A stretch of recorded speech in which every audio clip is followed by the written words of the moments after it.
FaZe is a team where the core concept shouldn't work, because what they did was took all these players from totally different nations, threw them all together for the value of their names. The concept was these players were the best in their country, or they were the best in a smaller team, or you remember this famous player from a team from the past. And they had these players and they had talent, but they couldn't activate it in any way because they didn't have a cohesive system to the team. They didn't have an in-game leader. They didn't have roles that made sense with each other. And so you had all these good players who in some senses were neutralizing each other, were limiting each other's effectiveness because they didn't have something to inform how they would play or how they could play with each other. And they had no background with each other either.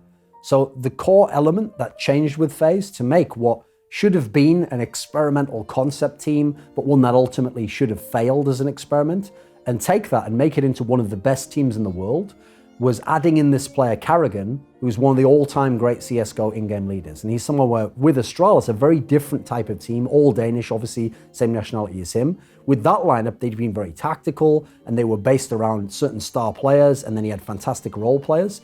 Instead, he came into this lineup, and he was able to assess the landscape and see the talents of these players and the roles they could play. And that's what he was able to do, is to craft and define the roles of these players so that they could still play like star players or like big name players that they've been in the past and have a degree of autonomy, but then each person being good enough at his role made the overall unit strong, and then simple tactics, simple understanding of how to create matchups could then turn loose these monster talents and make them one of the most explosive and difficult to deal with teams in the world. So FaZe as a team could always have been good.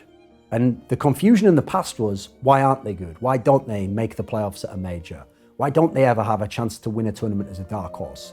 What no one could have expected, though, was that Karrigan took them, and he took them beyond that level. He got them to the level where they were making the round of 8 of all the tournaments, but then you give him one of the best players in the world. You give him Nico, and all of a sudden, they're in the final of every single tournament they've played in since they got Nico. They're a team that's matching up against all the top teams and taking them to the very limit, beating Astralis multiple times, taking SK Gaming very close. Again, always winning semi-final matchups against whoever they might face at that point in time.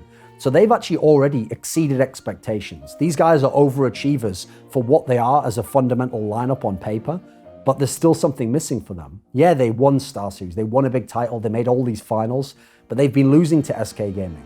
Obviously, as a unit, this team has never won a major. Only one player in this lineup has even played in the final of a major, which is Kiyashima in a very different role, back in the old Envious, back in the old LDLC lineups. So this is a team where they're still very hungry to take that next step, and that's what they're waiting to figure out, is can this experimental approach be the best in the world on the day that matters the most, the final of the major? Now, when you talk about key elements in FaZe, you have to start with the in-game leader. You have to start with Karrigan, because he's someone where the system he has constructed in this team makes it look as though he's not doing anything. It looks like, right, well, I know this player can play that role very well, and he does.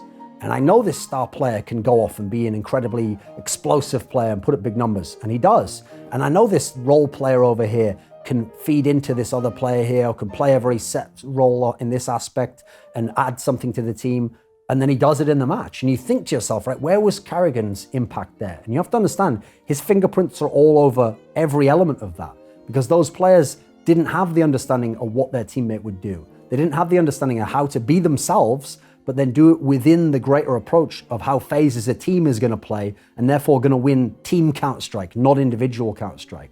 So I see him as someone where he didn't have necessarily the puppet master approach of pushing everyone around exactly where they're going to go and telling them where to go. Instead, he's the guy who's created the areas and the situations from which those star players can decide what to do and can do something that helps them individually, but helps the team concept more. And so in that sense, he really is the guy with the vision for the team, who sees the potential of what this team can do together and is able to make those small adjustments to actually enable those talented names to now live up to that potential.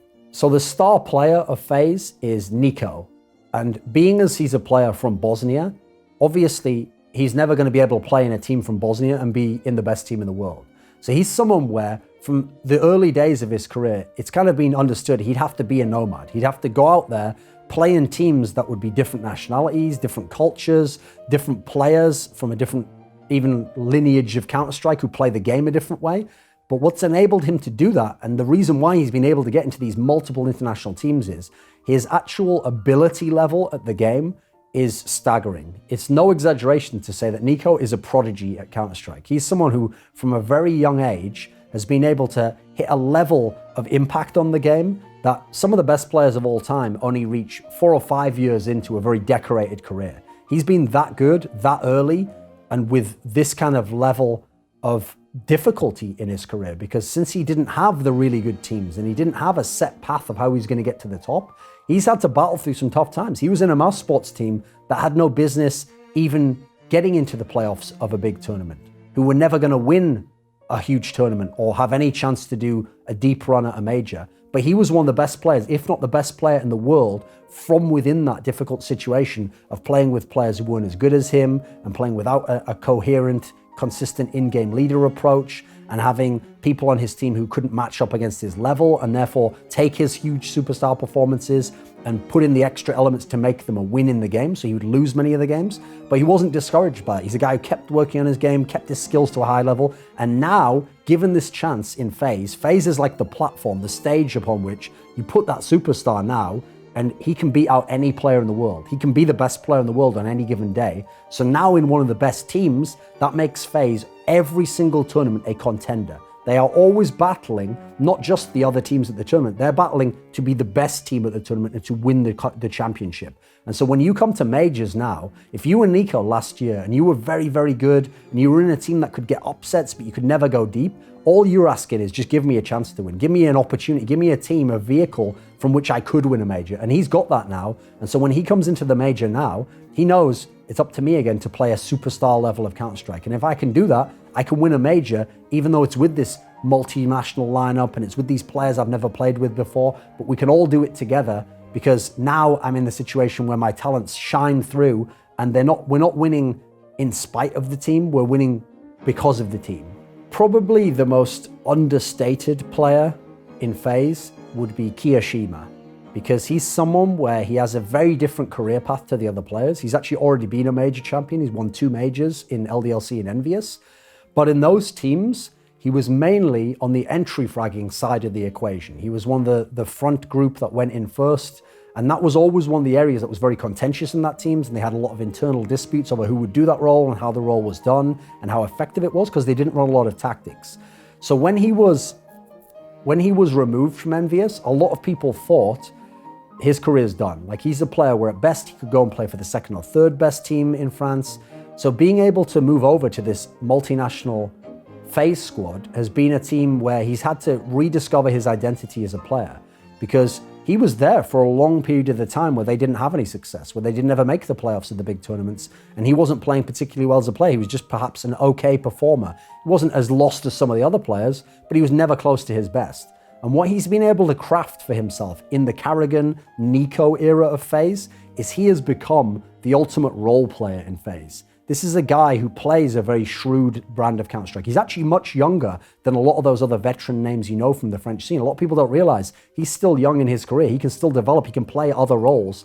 And in some senses, he's kind of gone the path of an NBK, where he used to be one of the stars in LDLC. Now he's one of the supportive players. And that consistency that he can bring to that supportive element of the game, and the way he plays under pressure, and the way he plays in clutch round situations, that's added a baseline to this multinational team that has all different playing styles and personality styles and people who've never played together before. And I think he brings the baseline of consistency where it's him and Alu bringing in the supportive element with Karrigan that allows the superstars of Nico and Rain to have their dominant performances and then win you the match. But it's that baseline. They're the guys who set the stage for the superstar to be able to perform beyond that. So he's always someone where you don't look at him for the big number of kills or the crazy highlight round, but just look at the small things he's doing round to round, and you'll see how he's helping build that system that's not just Nico killing everyone, and that's what wins FaZe around.